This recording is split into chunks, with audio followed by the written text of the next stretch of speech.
Welcome to Fanaa kids club. Fanaa kids ক্লাবের এই যে ফাবিহা আর নাজিফা, এইটা হচ্ছে না বুড়ি, দুষ্টু একটা ফাজিল বুড়ি। খালি কথা শুনি না, খালি চিল্লা ক্যাঁ ক্যাঁ ক্যাঁ, যেখানেই যেখানে চিল্লা চিল্লি চিল্লা চিল্লি না করলে তার জন্য ভালোই লাগে না, পেটের ভাত হজমই হয় না। আর হজম হয় না দেখে তার হাগুও হয় না। সে বহুত কষ্ট কাঠিন্যের মধ্যে ভুগে চিল্লাচিল্লি করে, আম্মু আমারে কিছু খাওয়াও, আম্মু আমারে কিছু খাওয়াও। এই করে করে তাকে এইসব গুলের ভুসি খাওয়ানো হয়। ভুসি খাইয়ে সে এখন পেট ক্লিয়ার থাকে, সে এখন খেলাধুলা করতে পছন্দ করে। কিন্তু বাসায় খেলাধুলা করতে পছন্দ করে না, বাইরে গিয়ে খেলাধুলা করতে পছন্দ করে। এই যে দেখুন, বাইরে গিয়ে মনের আনন্দে গা ভাসিয়ে খেলাধুলা করছে। আর খেলবেই বাটা কেন, জায়গাটা যে এতই সুন্দর ছিল যে তাদের মন একদম ভরে গিয়েছিল।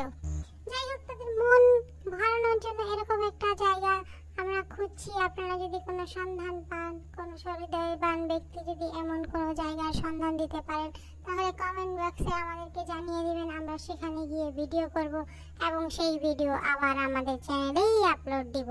আপনাদের সবার জ্ঞাতার্থে জানিয়ে দিচ্ছি। সবাই ভালো থাকবেন, সুস্থ থাকবেন।